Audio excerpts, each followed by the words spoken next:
திருவோட்டு மரம் திருவோடு காய்த்திருக்கிறது.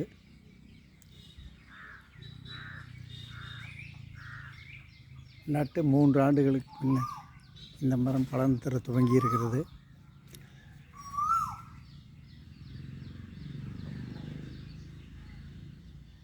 திருவோட்டு காயை சிமரடியார்களுக்கும் திருக்கோயில்களுக்கும் வழங்க நான் ஆசைப்படுகிறேன்.